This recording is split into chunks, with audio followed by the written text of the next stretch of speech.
One. Well, hey, Dave Melinda here, Positive Polarity Podcast. Hope things are going awesome for you this week. I got to tell you, I normally don't do this, but I got a beef with my guest this week because she's using a word that I'm not really comfortable with. So I just am going to share that with you guys up front. We always start with a question, so I'm going to ask the question, and then you're going to figure out the word that I'm going to struggle with here. So the question is, are you creating a predictable profit for your business? And I'm like, okay, come on, predictable, give me a break. So I'm like, I got to figure out who had the courage to say that. So I'm honored to be hanging out with Leslie Hassler. How are you today? Hey, Dave, I'm well. How are you?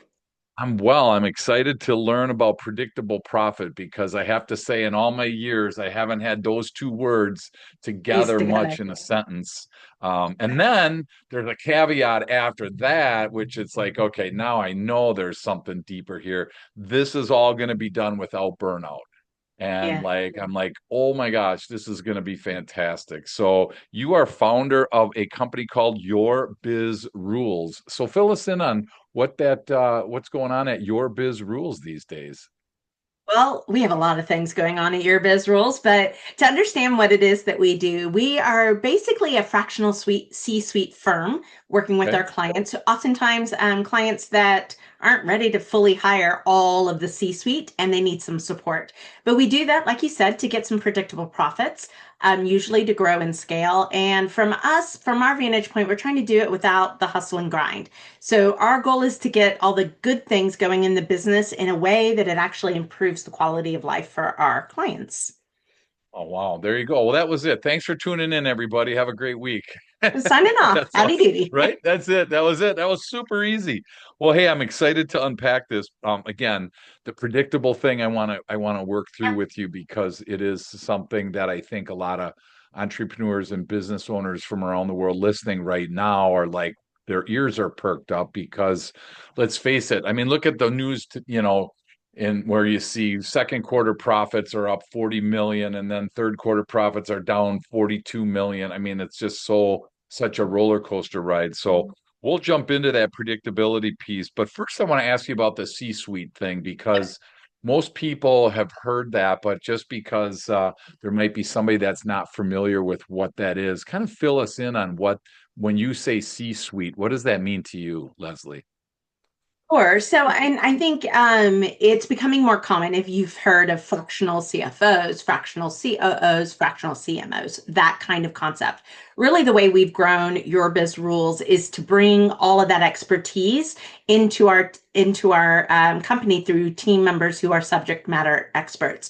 So, I think we're up to 8 people right now, Awesome. either experts in marketing, sales, operations, technology, systems process. I mean, everything that a business owner might need. And here's why it's super useful, if you will, because what we have found is that when business owners first start out, it's really easy to Google what you need. How do I get new clients? How do I market? How do I network? You know the questions to ask into Google. Sure. But as you Yep. get a little more advanced, the problems that you're trying to solve get a little more complex. And you may have a main operations issue, let's say, but it's never just operations. Yeah. Usually there's some money involved, usually there's some team involved.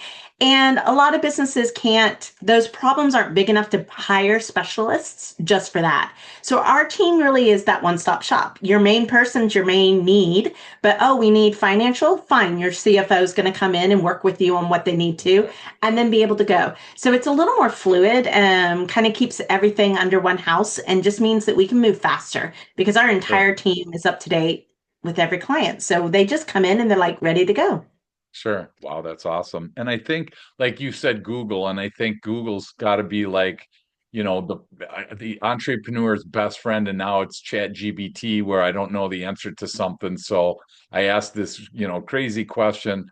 I don't know if Yeah. you've ever done it, total side note, Leslie, but ask Chat GBT to tell you about yourself. It's crazy because it scours the internet and all of a sudden all this stuff pops up. I'm like, man, this is getting scary. But I love the fact that there's a C-suite involved. There's a multiple list of people, because that was going to be one of my questions. Like you said, are we talking about kind of the jack of all trades type of person. But what you're saying is each person would have a main contact with their expertise. But if I needed marketing help or financial help, that might be handed off to someone else on the team then. Is that how that works? And we like a very collaborative environment, and as we started to grow this business and hire people in, one of the things I explained to them that we do as a team is like every morning we do grand rounds. So every Monday morning we do grand rounds where we're basically going through the problems, what we're trying to solve for our clients, where they are, getting vantage or viewpoints input into what we're doing for our client, making sure we're doing the best we can do. But it just gives a better solution, if you will, at the end of the day, because no one person knows all things at all times, right? So put the power of collaboration on top of some expertise, and it's just our clients tend to be able to move quicker. And like we're going Sure. to talk about, more profitable. Yeah, I'm going to tell you why you can actually make it predictable, sure. um, and how simple that actually is compared to what you might think it takes. Sure. Yeah. And I think so, most entrepreneurs in the world, especially the ones that are listening to our show, are the kind of people that are like you just said, is generally it's like I do it all myself. I have to do my own this, my own that. It's got to be hard. Do you notice some resistance like early on in the process with somebody? If someone calls you and says, "Hey, I need some help with X," Yeah. is it hard for them to like let go? Because I would see there's kind of like some people that want to dump everything to you. That'd be me. I'd be like, "Oh my gosh, Leslie, what else can you do?" And then there's got to be people that can't let go. So do you kind of experience both sides of that extreme? Sure, and it somewhat is dependent on how long you've been in a problem. We'll get some people that'll come in, they're like, dude, I've been working on this for 3 years, I'm done. Like, just tell me what to do, I will go do Sure. it. And I'm Yeah. like, phenomenal. You actually will do things quicker. And then there are some people that are like, I know I need help. I know I need to work on this. I'm not sure what to do, but they are resistant. And it's somewhat, sometimes resistance is comes to trust. And as our clients know and learn they can trust us, obviously that resistance goes down. Usually takes about 2 months before they're Okay. finally like, okay, I will just do. And we're like, yes, thank you. Sometimes though, it's because what needs to be done feels out of alignment with who the business owner is, and they can't reconcile that alignment. And so resistance forms. So a lot of Sure. times that's actually what we try to, I don't know, get underneath the hood with to Yeah. understand the resistance point, because then we Yeah. can find a better solution and they can get quicker results. Wow. So when we think about C-suite, you mentioned marketing and finance. What other silos or lanes do you guys work in for the person listening today? So operations, like we said, so I'll go through so I make sure I get it. So finance, marketing, sales, operations, team, systems, technology, process. And then Wow. we do bring in AI and automations into this Holy works as well. cow. That's a lot there. And so if somebody's listening and they're not really sure which of those they would need because there might like teams versus there might be some crossovers, marketing and sales and, different crossovers. How do people or how do you guys determine which fractional C blank, which one do we need? How do you guys determine that? Generally, in that initial conversation, we can get a really good sense of what's going to play. Enough so that we have a focus for our short-term work. When somebody comes in for as a one-to-one client, we are also doing then a very, very deep dive onto their business, more in the numbers side of things, the mechanics, Okay. the KPIs. That either proves or disproves our hunches, if you will, shows us the depth of something, and it gives us prioritization. So that will tell us, okay, strategically, these are the things we need to work on with you over the course of this next year to meet your goals. But it does, and I say goals because it's super important. The business owner needs to know what they want. They don't need to know how to get it. But, Yeah. I can't give somebody a vision, right? If you want to Sure. retire at age 50 and want to be able to sell the business for 10 million, I need to know that, right? Sure. Because our job, our firm's job is to get you from where you are to where you want to be as quickly and as efficiently as possible. That's about the only thing we can't do for somebody.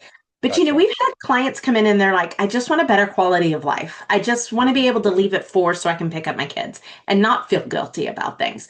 That's what I need.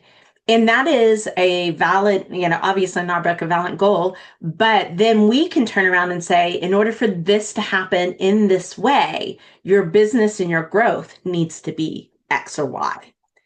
Mm. We have to use your business to facilitate it. And so I think in a lot of times we just connect the dots to what you're doing and why. So universally, our clients always know what we're working on, why we're working on it, and to what end, what is it going to do for them at the end of the day.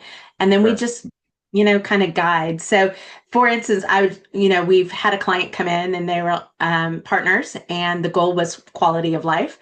Right. And I was like, okay, so where do you think your business needs to be so that you feel like you can do this? Because Sure. that's a lot of it, permission Yeah. and feeling like your business is there. And they're like, we don't know. It's not about the money.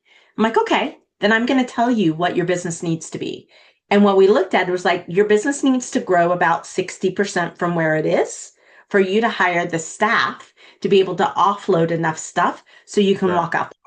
So in that Sure. way, they weren't thinking team, Yeah. they weren't thinking growth, but we could see the pathway to give them what it was that they wanted. Was that hard for that individual? I mean, that would be like a lot of entrepreneurs are having a hard time relinquishing control. So I'm just curious in that situation where they like, oh my gosh, this is awesome, let's grow so that I can get out of here, or were they like holding on to the reins pretty tight? Do you I will recall? say they were optimistically cautious. Well, that's like Optimistically kind of pregnant. Okay, that's like kind of pregnant. Come on. That's like, wow, it's one or the other there. That's funny. here's kind of what's going on in our world right now. Yeah. Mindsets, our beliefs, all these things are shifting and changing. What we thought was possible, if you think about 10 years ago, the businesses that you would have thought would have been possible that are available today didn't even exist in a fathom of somebody's information, ideas or imagination, right? Yeah. So in this case, and we see this just a time and time again, their business growth journey was very measured. It was what I would say is the old paradigm, which is that you could double a business in 5 years if you Hmm. had 14.4% growth year over year, right? That's the old definition.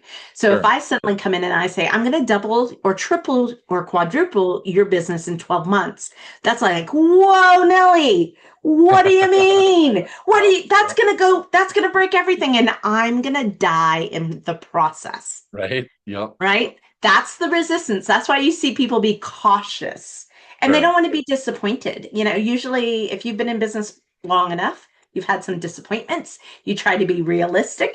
You love my air Yeah. quotes. I don't know if everyone can see my air quotes Yep. on realistic, but air quotes on realistic.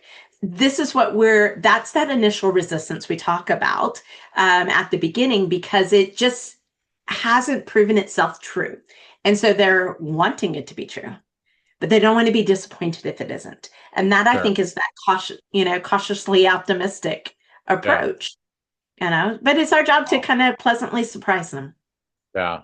And is this a long-term engagement then, or is this a get me to a spot and then I can do it myself, or I grow enough to where I need a full-time, chief marketing officer? What does that look like from a practicality standpoint? Sure. So it varies client to client. We have service offerings to meet people where they are. But if I talk about our one-to-one clients, our initial agreement's about a year. Most of our clients are staying with us 3 or 4 years.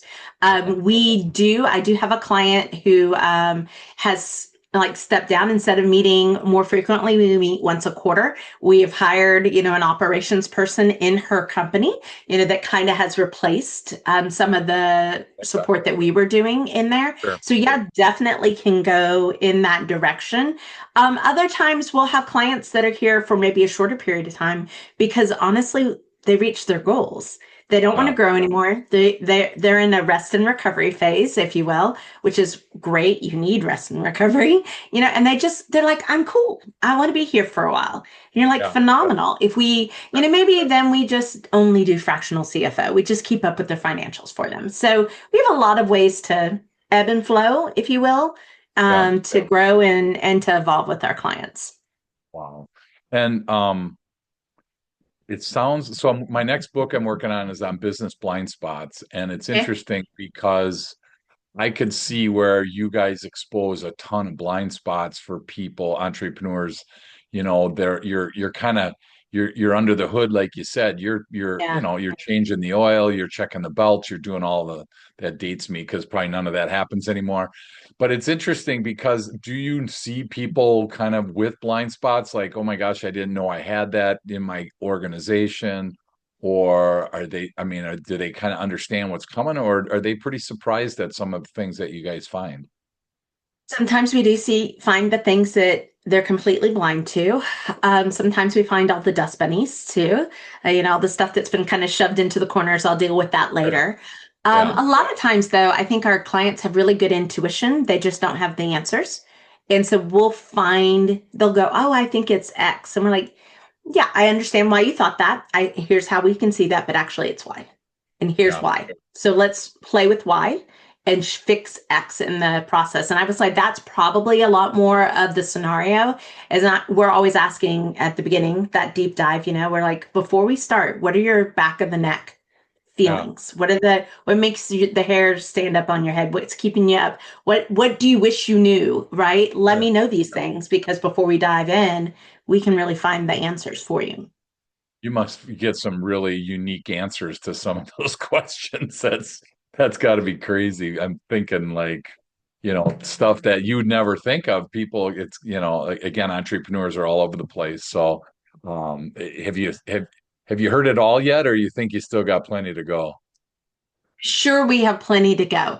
The reason that our team loves to do what we do is the variety, right? And I think the last 35 clients are about 17 different industries. So we have seen a lot of different things. So, Sure. yes, a lot of variety.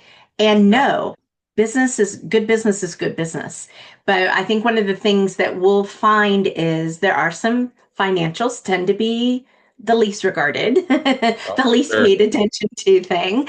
Yep. So we generally find that. I think I've only ever had one client come in and I was like, "Your books are so beautiful. They're lovely. They are squeaky clean." And she was like, Yep. "Well, I try." And I was like, "Well, you succeed." She's like, Yeah. "Really?" And I was like, "Believe me, that this is not the norm. This is not the Wow. norm. Usually we're cleaning up stuff for about a year to Sure. get the books and the financials in line. But you do see commonality. Financials, like we say, usually marketing message needs some revamping along the way. Team and leadership and being that leader that has Yeah. an empowered team. That is a relationship that we work on a lot with a lot of different clients. And Sure. Yeah, that's crazy. I'm guessing one of the things that you get asked about or you get resistance, I'll say, is like you just said, if you have 35 companies in 17 different industries, do yeah, you get people kind of saying, well, you don't know my industry?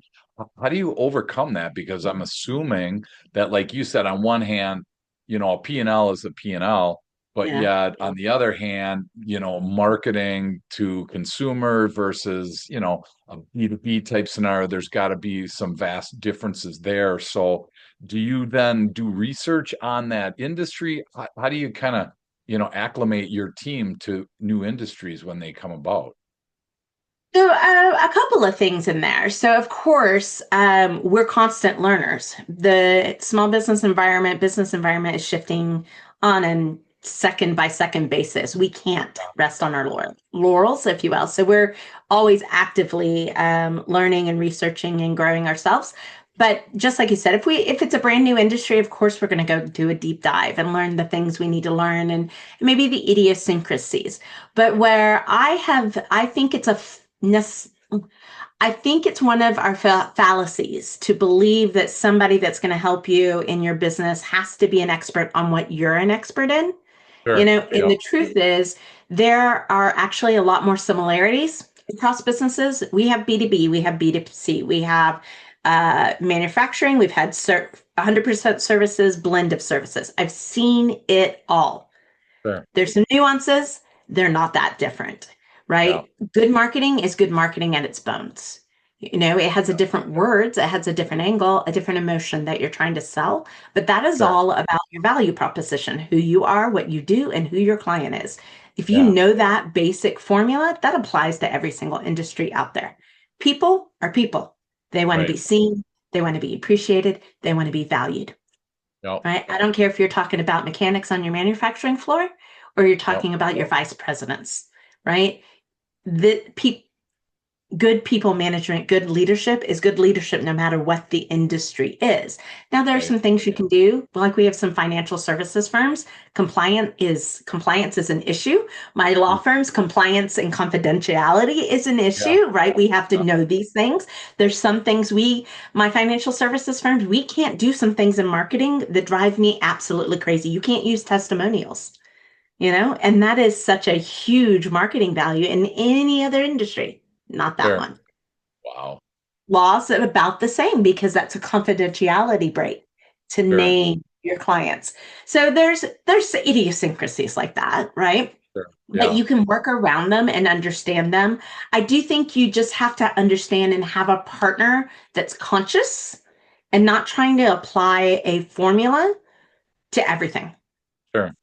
All right. So from a partnership perspective, I mean, are you like in the marketing side? So do you create a marketing plan and then implement, or do you hand it off to the company's marketing team or their off-site marketing company? Do you integrate yourself in different ways depending on what the client needs, or is there a pat way that it always goes? No, because we customize almost everything we do to our clients and their situations. There's a lot of variety, but what I will say is we are going to fulfill that C-suite role in the business. So we're going to work on strategy, we're going to work on core messaging, we're going to work on the connectivity, but we're not going to be the ones doing your social media. We would rather have either an internal person, and we're happy Sure. to train them, or working with a marketing agency in this point in time. We'd rather the people that are experts in the implementation be the experts in implementation. And in Gotcha. that way, we lead with collaboration as well. The sooner that these people are brought in, and we're working, like, we don't do bookkeeping, even though we'll do the financial strategy and those types Gotcha. of things, Sure. but we work hand in hand. Like, our team works directly with our clients' bookkeeping firms. Like, Okay. our clients aren't in every one of those meetings. They're Gotcha. aware, they're Sure. very aware of what's going Sure. on, but we work in collaboration and partnership super well because, again, I think you get better ideas from many minds, you get better solutions, you get quicker solutions, and I actually wish business owners would do this more in bringing their multiple partners together to collaborate, Yeah. because that's where, especially like on the financial side, I'm like, I need your banker here, I need your CPA here, and I need your financial advisor here. What? Yeah. They've never met. I'm like, oh, they're all Yep. touching your money. I was like, Right. Exactly. everyone needs to be a part of this conversation because Sure. if I'm growing you and I'm growing you profitable, I'm Yeah. creating a tax liability.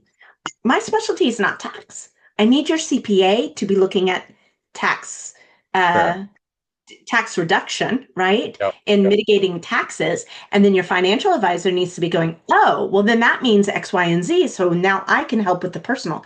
I just think so many for businesses can create great amounts of cash that then you turn into wealth. But for 90% of the businesses out there, it's not really creating wealth, it's creating cash. So you need those partners to help you create wealth with the cash that it's producing. Sure. That's awesome. Cash versus wealth. What a great thought. So, hey, we're going to take a quick break.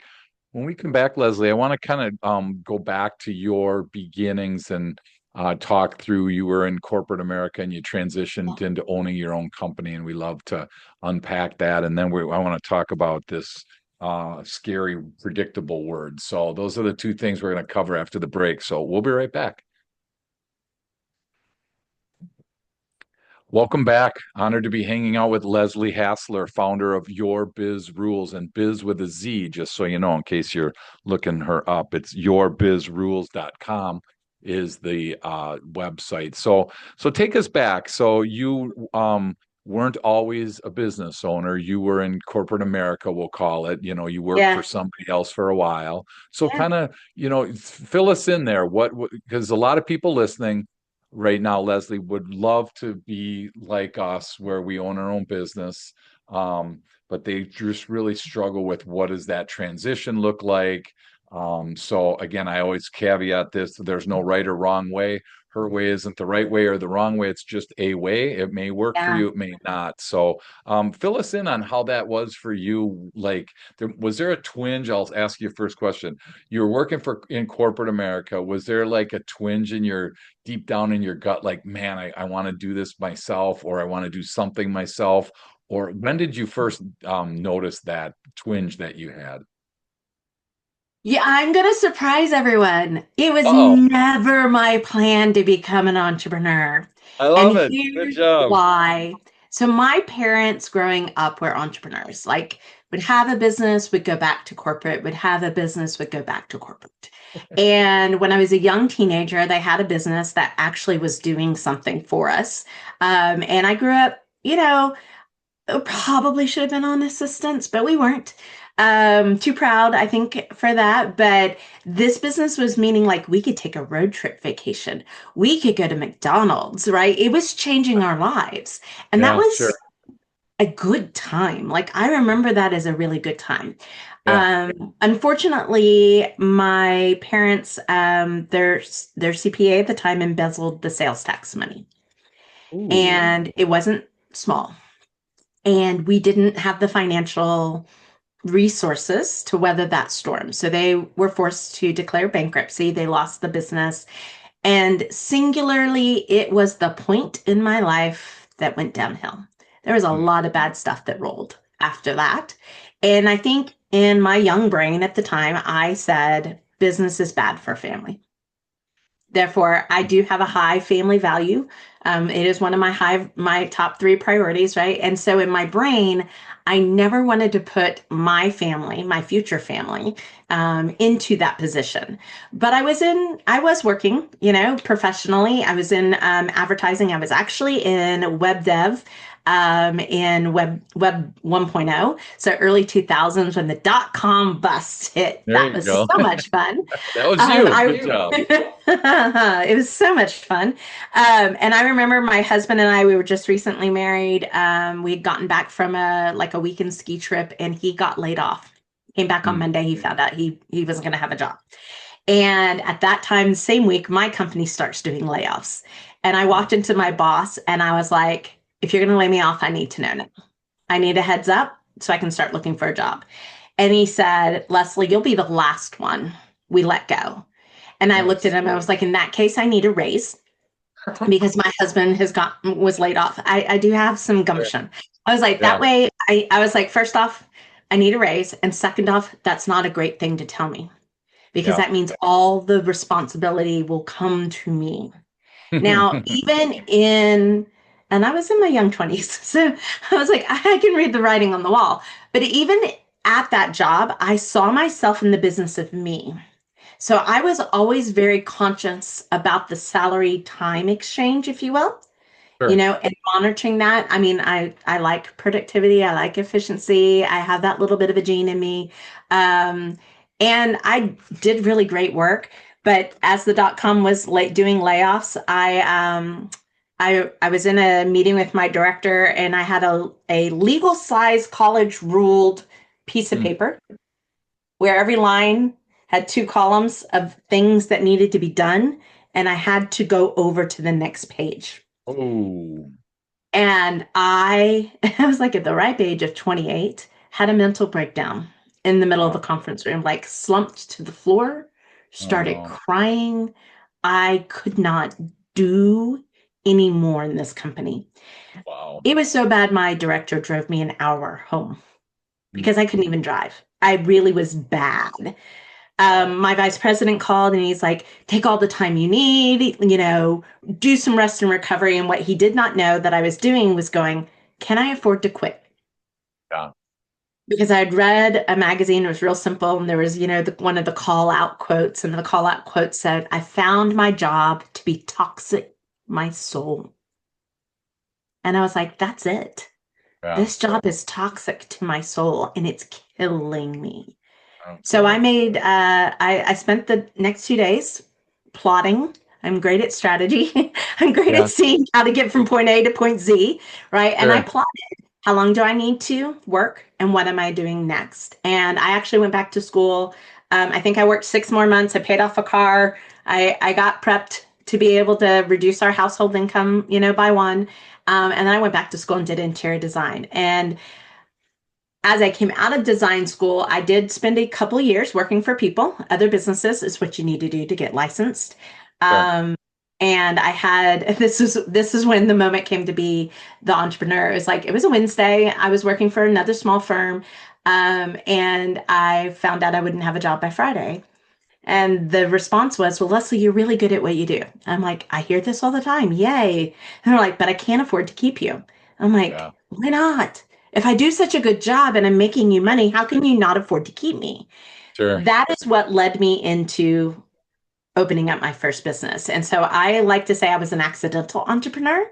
None of this Okay. was ever calculated or planned. I mean, Sure. Friday, my last day, Monday, I formed a corporation. I did a business plan, I did the things, Sure. but it's not like I sat here and I plotted and I planned. I just got sick and tired of being at everyone else's mercy Sure. and not really seeing, I felt at that time, the fruits of my labor. Gotcha. Wow. That's intense. So obviously it worked out. Yeah, Was 18 your years first later. biz was your first business your biz rules? No, actually, I like to say I've had two and a half businesses. One was so bad I hated it and shut it down within 6 months. I'm very quick at making some decisions. Oh, well, No, that's rare, but yeah, that's good. Good. I ran the first business for 7 years. I actually used the profits of the first business to open and design Your Biz Rules. And then Your Okay. Biz Rules is going on 11 years. Oh my gosh. And did you so help people that are listening because there a lot of people are at that spot where they know they don't want to be there, but Yeah, maybe they don't have a like a rock star idea, or maybe they're unsure what does that look like. I mean, yeah. how did your biz rules formulate in your mind for you? Well, to understand why we came into Your Biz Rules, I will say my first business, I recreated what I knew. So while it was a different field completely, I recreated the corporateness, if Okay. you will, and in that way created a prison. So my first business was my prison. My second business is my playground. And Okay. so went through the roller coaster ride. Like a lot of times people are like, what's your education? I was like, oh, I have an MBA from the School of Hard Knocks and I failed a few classes. So I have lots of Right. scrapes and bruises, Yep. along the way. And that first business definitely gave me a ride. And we'd recovered. We were doing, because I had that first business during the Great Recession and all that nice fun stuff. We lost a lot of money. We brought it back. And I thought bringing it back and having the team would make me happy, and it didn't. And so Sure. I went 2 years of what I call conversation with God, where I said, okay, God, if it's not this, what is it? If it's not this, what is it? If it's not this, and literally I would be walking, into a client meeting, my brain's going, if it's not this, then what? And it was over that time that really Your Biz Rules started to form. But still, I had a bit of a who am I to do that? How am I qualified for that? Right. That imposter syndrome that I think is so relatable. I don't care if you're male or female. I think if you have integrity, if you have honesty, if you have a work ethic, you are asking yourself, can I do this well? And that Sure. is really the baseline, I think, of what we know as imposter syndrome. But I hate that term to be Sure. truthful. Um, and then it was just a matter of allowing myself to try. And I remember I was like, okay, fine. I'm going to take 3 clients for free for 3 months. Now, that may work for you or not. It worked for me because I wanted some proof and I wanted to see, could I Yeah, do something quality that was worth sure, paying for? And in sure. every single case, I had a huge impact. And I was like, interesting. Okay, I think I can Yeah, do this. But I think for so many people that are really going, do I stay in corporate where I feel safe and secure? You're really not. I mean, honestly, yeah. You're one safety and phone call security away is from a job loss, right? right. One change of a political administration. I mean, Yep, it's a signal of what the rate of change is, regardless of what's going on in the world. sure. Wash all that out of your brain. Change is Right. here. And change is Yep. accelerating. So Yeah. you have to be willing to try, I think. Willing to do something. Yeah. Well, hopefully the listener got something out of that. Hopefully it confirmed one thing or another. Thank you for sharing that. So I want to get to this predictable word because I started with it and I delayed it long enough. I've tried every question possible, Avoid but it. to avoid it. So I Babe, got come to do it. All right. on. So I'm jumping in. I'm outside my comfort zone on this, but Yeah. I see on your website and on your LinkedIn and pretty much everywhere that you're helping business owners create predictable profits without burnout. So explain to us why the predictable word and how that came to fruition, because I think that's probably every entrepreneur's secret little dream is rather than have these massive, increases or decreases in sales and productivity and in expenses and profit. How do I get that predictable? So when someone asks you about that predictability piece, what's your normal response on that, Leslie? Layered for sure. And the thing that we have to understand, the whole reason it can be predictable is the number one mistake that we see is that people treat profits as a reward versus an intention. So what that looks like, if you're in a product-based business, there's a phrase called minimum viable product. They want to see, like, is this product viable? Typically, viability is proved around seven figures. Right? That's Okay. typically where that is. I think that's also our fascination with the seven-figure business is we have this such as a ingrained truth for us. In a service-based business, you have an MVP as well, and that is minimum viable profitability. So instead of the name of the game being to get as big as you can get, so someday, hopefully, somewhere, profit will magically appear. The name Sure. of the game is how small can you be to produce a significant profit? And then you use the profit to fuel the next iteration of growth. And so on paper, even looking at my business, even on paper, it's profitability, profitability. Then there may be a year or two of loss. But the thing is I've already paid for that loss. Like I'm Yeah. not feeling the crunch. And when you talk about predictability, it's the thing that gets you off the roller coaster, even if your paperwork looks a little different. And I think a lot of people have that, you know, confusion. If my profit and loss statement shows I have a profit and I owe taxes, but I don't have the money in the bank, I don't understand. Are we dealing with Sure. monopoly money here? Like, where is it going to come from? Right. And that goes back to how we just don't understand the difference between revenue, profit, and cash. You have to Yeah. have enough revenue to have a profit. You have to have enough profit to produce cash. You have cash, man, we can solve a world full of problems. Sure. Right. So we really have to first change our mindset and our belief around when profit comes into the business. Mm. I am not vicious, but I am judicious about seeing that profitability line grow. And a lot of times people just don't understand how to make it flourish and do so in a way. So my aggressive growers can grow themselves out of profitability really fast and too long, then they don't have the cash, right? Sure. That's one way. You can grow yourself out of profitability by nickel and diming yourself and hitting every shiny object and turning course every 30 days. You can lose profitability from not having enough productivity or capacity in the team. We have one client where really the problem is we don't have enough team, Mm. you know? And if Yeah. we're going to be profitable, we need more team because the business is drowning. It doesn't have enough resources to put on a little fat. if you will. So there are a Yeah, lot of factors that come into sure. play with profitability. And I think it's just most people's financial literacy coming into business is balancing a checkbook, Yeah. which is very different than managing Right. cash. Sure. Well, it's interesting because you talk about not having enough team.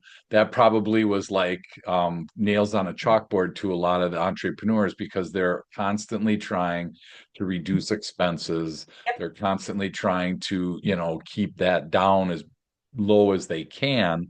But it's crazy when you think about how, having a team turns and makes, I mean, I think of it as they're making you money. I mean, Yeah. whether it's an installer that you're paying $50 an hour of some product, then you can turn around and bill him for 150. You're making a lot of money. I have an electrician buddy that can't get this concept. He has two guys on, it's him and one other guy, and he had Yeah. a third guy, and the third guy left. He's like, "Oh, it was so good because now it's helping our cash flow." And it's like, dude, you what? Like, come It's like, on. yes, but so I Yeah, think that's exactly. all the dials that you can turn for profitability. Price and cost are the two that people most think of. And Right. as you were saying with the cost, we run a lean company, believe you me, where I'm not into perking myself to death. I'm have different goals, right? So lean is good, but even the body needs a basic number of calories to function. And I Yeah. think there is a group that starves the business versus giving it enough to flourish. And Yeah. so it's important to think of. But to your point is, well, if that one employee might be saving me $80,000 if they're a helper, probably $60,000 if they're a helper, Right. 7,200 if or 72 if you add taxes in, right? But so they do have a cost. But if they can make you three, $400,000, Exactly. Yeah. how much cash are you giving up? Right. And that's what the nature of business is about getting return on investment. So we Yeah. do have some models, some businesses where they're like, we found a new person, they're really great, can we hire them? And we're like, as long as they meet their KPIs. We've worked on the KPIs, we know what it is, that's a billable hourly situation. We have it scaled up. Like, we're not asking somebody to be 100% day one. We're like, but if they meet their KPIs, it's a no brainer. And that's how Oh, you can scale businesses in a lot of ways. sure. And so you end up then complicating matters even further by putting without burnout on the end of this sentence. So kind of Yeah. talk us through that as we start to land the plane today, because usually in most people's minds, Leslie, profit has a cost, and it's usually, hey, if I stay another hour, if I work late tonight, if I bring home stuff to do, there's these shortcuts that people think are okay. But I see a lot of burnout in entrepreneurs around the country. It's sad to see because they kind of control it and they kind of don't feel that they do. So Yeah. how do you encourage somebody listening today that, if they're in that burnout world, how do you help them see where they're at and how do you help them out? So I think the burnout is being addicted to the hustle and grind. And like any addiction, it's challenging to undo the addiction, right? There's a payoff for you Yeah, in it. And I think that's where I start with people is helping them see what they have perceived as the payoff. And generally it's to do with work because if you do a good job, you've done good work. I mean, good work is hard work, right? This all these idioms that we have growing up, and especially as Americans, foster hard work. So we do yeah, have to break that. There has to be, unfortunately, you almost the quickest transformations happen in the people that have been there the longest because they're sick of it. Right. yeah. So we do a process where we go back and we realign to what is it that we're trying to create. Some of these things, honestly, our clients just need permission.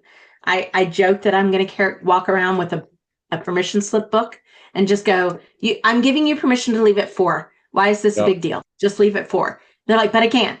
And then you start to unravel, like, well, why can't you leave at 4? right. Well, Yeah, because blah, blah, blah, blah, blah. Oh, You mean you didn't train your team, you didn't have Mhm. systems, you haven't, made things more efficient, or you haven't produced enough cash that you feel safe enough, Sure. because safety is a huge thing as well, to leave the office. Yeah.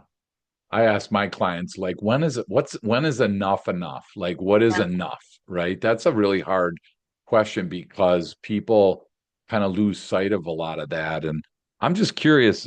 I wrote something down. Like, there seems to be a really fine line, Leslie, between like a really good work ethic and that spilling over into an addiction. I love that you said that.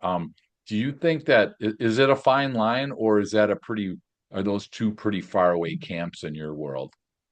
A fine line because it's really easy to slip. I can slip because business growth does call for periods of intensity, periods of push, periods of launch, right? But we forget to take the pit stop or the rest and recovery that comes after a period. So um, that's because we haven't put in stop gaps, if you will. And let me share what we do in our company. So if your phone is got 100% battery, everything works on your phone. But if your phone starts to go into low battery mode, then your phone says power optimization. I'm going to deactivate unneeded, apps. I'm going to turn those Sure. off. Some functionality is going to be slower, that low power mode. We as Hmm. entrepreneurs never give ourselves the ability to be in low power mode. So our company actually does not do any client meetings the last week of every quarter. We call it low power mode. And part of that is to allow us to regroup, but part of it also is to break the habit. So my Sure. schedule can get crammed and I break it 1 week and suddenly I have space again. I'm not doing any less work. We haven't lost any clients, but the rhythm of go, Mhm. go, go is Sure. really easy to creep in. And so Yeah. we have just put in things that help break the pattern and give us the rest and recovery to be able to do that. I told you I'm going on vacation. Yep. I actually don't leave until tomorrow, but I'm leaving. As soon as we're Yep. done with this conversation, I'm giving myself an exit period. When I come back, I Sure. won't jump all in. I'll give myself a reentry period because reentry Right. burns without this period. Sure. And Sure. it's so some of this is helping people understand that these are minor modifications, but it is a fine line. So I think with that, you have to have more strategy, you have to have more boundaries and be able to honor them for yourself. An appointment with myself for my own well-being is just as important as a appointment with the client. Right. Isn't that something how, I mean, I preach about using your calendar as much as you can and try to, see where your life is going. And it's interesting, like this type of appointment that you and I had on this calendar, that obviously is one that we both honored today. If it was saying, whatever, personal care hour for, Yeah, Dave or Leslie, how easy that is I mean, number one, it's like it's the times there. It's like, oh, I'm going to work and just finish this one thing a little yeah. bit, and before you know it, it goes away. So we love to tell people it's okay to take some time for yourself. I don't see it happening very much. Unfortunately, I don't see that, but I think that that's well put that we need to give ourselves that space, you know. And like you said, let's say you get back. I don't know about you, but like when I go on vacation and we come back on like a Sunday afternoon that and they got to start Monday morning, that's no good. So we're like, if we can't come back on Saturday or even Friday, then you know what? This is just not working, man, to go from one thing, jump right in within Go eight from hours. 5% to Oh 105%. my gosh. Sorry, in Yeah, 24 hours. Yeah, no, and I love that battery concept where, hey, we're on low battery right now. We got to yeah. get into preserve mode. So I love that. I could sit and chat with you all day. I want to ask you one more thing before I let you go, because you got to get to your vacation, so you can lay on the beach and do your 5 minutes of work so that you can rate the trip off. I get that piece. There will be Um, no work. uh-oh. Oh, good. Well, I hope not. What would your tip of the day be, Leslie, for somebody listening? Maybe it's something that we covered already. Maybe it's something on your heart that you want to share. But what would your tip of the day be today? A lot of times people are asking me what makes a person successful in business versus somebody that isn't. And universally, it comes down to, are you willing to take action? So the tip that I love to leave people with is, don't try to do everything, just try to do one thing and get one thing done, but do it in a different way so that you get a different and better result. Most people think different is 3%. And if you're doing different by 3%, you're not going to get a different result. You've got to be braver Yeah, to do something different enough to get a different result. So if it's not working in your business, it doesn't mean all is wrong. It just might sure. mean you need to do things different enough.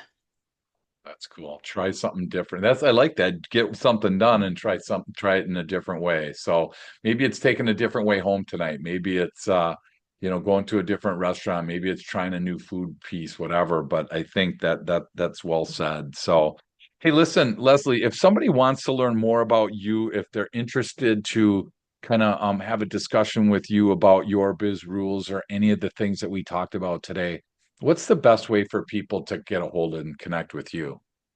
Sure. So we actually created a page just for your listeners. Oh, It's going to nice. be at yourbizrules.com/ positive polarity. You can find three things there. So right now, our first book that's out is First This and That. You want to know more about profitability, cash flow management, marketing, all that nice fun stuff. It's in that book.